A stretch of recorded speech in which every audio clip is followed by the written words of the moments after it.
আসসালামু আলাইকুম ওয়া রাহমাতুল্লাহি ওয়া বারাকাতুহু। দেশ এবং প্রবাসে যে যেখানে আছেন আশা করি আলহামদুলিল্লাহ আল্লাহ পাকের অশেষ মেহেরবানিতে আপনারা সকলেই ভালো আছেন আর ভালো থাকেন, সুখে শান্তিতে থাকেন এই কামনা করে আজকে আমি আমার ভিডিও পূর্বের নিয়ে আরম্ভ করতেছি।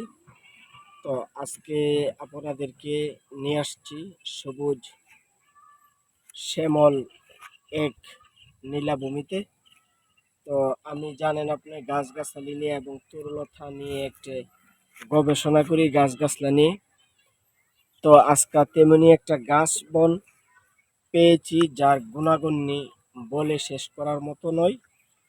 তো আজকে আমি গাছটা আপনাদেরকে দেখাবো এবং চিনাবো, তার কি নিয়ম কারণে আপনারা ব্যবহার করতে পারবেন, ব্যবহার করলে আপনার কি উপকার হবে এবং এটা যদি সাথে থাকে তাইলে আপনারা কি কি ক্ষতি থেকে আপনারা বাঁচতে পারবেন এই বিষয়ে আজকে আমি কথা বলবো। তো আপনারা চলেন গাছটি আপনাদেরকে পরিচয় করায় দিই, ঠিক আছে? এই যে দেখেন একটা গাছ, যাকে বলা হয় এই গাছটাকে বলা হয় কোনো এলাকাটা বলে এটাকে চাল্লা, আর কোনো এলাকাটা বলে এটারে আংরাবন, ঠিক আছে? যদি আপনারা এই গাছটাটা অনেক গুণাগুণ রয়েছে এই গাছের। এই গাছ দিয়ে আপনারা তিনটি কাজ করতে পারবেন। একটি কাজ হলো আপনারা ধৈর্য সহকারে ভিডিওটা দেখেন, দেখার পরে আমি ভিডিওর লাস্টে নিয়ম কারণটা বলে দিচ্ছি। এই যে দেখেন গাছ, এটাকে বলা হয় আমাদের এলাকায় বলে চাল্লা বন, আর কোনো এলাকায় বলে আংরা বন। আরেকটা এটার কিতাবের যে ভাষা, ওই কিতাবের ভাষায় এটাকে বলা হয় বৃন্দাবন, ঠিক আছে? এই বৃন্দাবন আপনারা কিভাবে ব্যবহার করবেন আমি আপনাদেরকে আজকে জানিয়ে দিব। এটার কাজ কি আগে আপনার শুনি। চিনলে হইলো জুড়ি, না চিনলে জংলার খড়ি। তো ভাত রান্নার খড়ি। এই গাছটা যে এত উপকারের কাজ করবে বা আপনার দেহের মধ্যে থাকলে যে এটা এত আপনাকে সুরক্ষিত রাখবে, আল্লাহ পাক এই গাছের মধ্যে এত গুণ ক্ষমতা দিয়েছে। এটি একটি পরীক্ষিত গাছ। আপনারা যদি এই গাছটি সেবন করতে চান তাহলে কিভাবে সেবন করবেন আমি বলে দিচ্ছি। এই গাছটি হলো আংরাবন, আর আমাদের কিতাবের ভাষায় আমি কিতাব পেয়েছি, তো এটাকে বলা হয় বৃন্দাবন। এই বৃন্দাবন আপনারা প্রতি শনিবার এবং মঙ্গলবার ভোরে খালি পেটে এক কষে এভাবে বৃন্দাবনটা এভাবে তুলবেন, ঠিক আছে? আমি হয়তো এন্দার বৃন্দাবন নাই, এই জন্য আমি আপনাকে তুলে দেখাচ্ছি না। এই যে যে বৃন্দাবন, এটা দিয়ে আপনারা করতে পারবেন। এই বৃন্দাবনটা যদি শনিবার অথবা মঙ্গলবার সকালে আপনারা খালি পেটে এক কষে টান্দা তুলেন, আমি তুলেই ফেলছি, ঠিক আছে? আমি তুলেই দেখাচ্ছি। এই যে এভাবে এক কষে তুলবেন। এ তুললা সেরা হয়তো আমার এই যে শিকড়টা যেটা, এই যে যেটা শিকড় তুলতে খুব কষ্ট হচ্ছে, হয়তো আমি আপনাদেরকে দেখাইতেছি।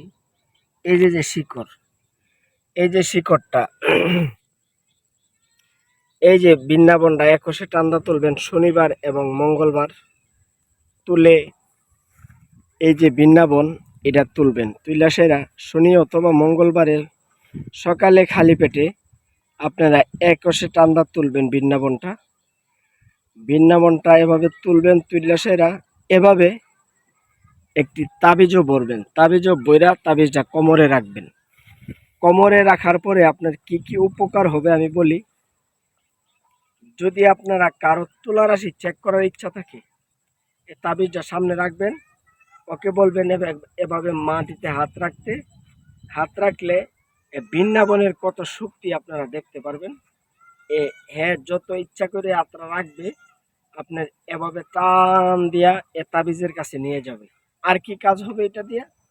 এটা দিয়ে আরো কাজ হবে আপনার, যদি সাপের বই থাকে কোনো জায়গায়, এটা যদি আপনার সাথে থাকে, সাপে কখনো আপনাকে কামড় দিতে পারবে না।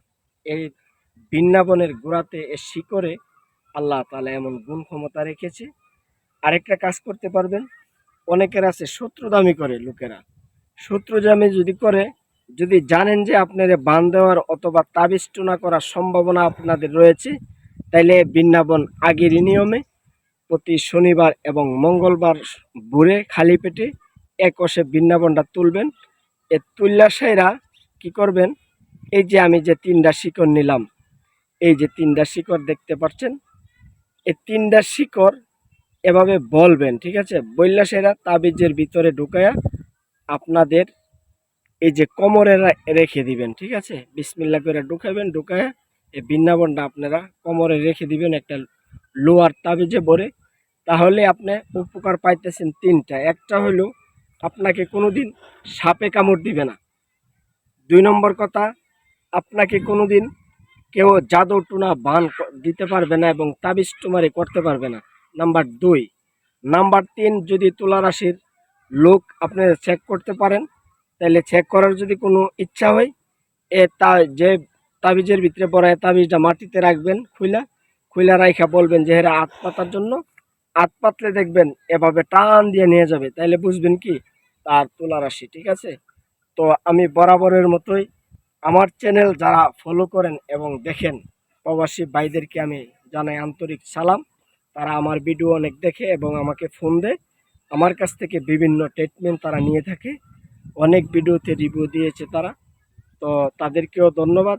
আর আমার চ্যানেলে যদি আপনারা নতুন হয়ে থাকেন, চ্যানেলটি সাবস্ক্রাইব করে পাশে থাকবেন। নিত্য নতুন ভিডিও পেতে আমার সাথেই থাকবেন এবং সকলকে ধন্যবাদ জানিয়ে আজকের মতো আমি এখানেই বিদায় নিচ্ছি।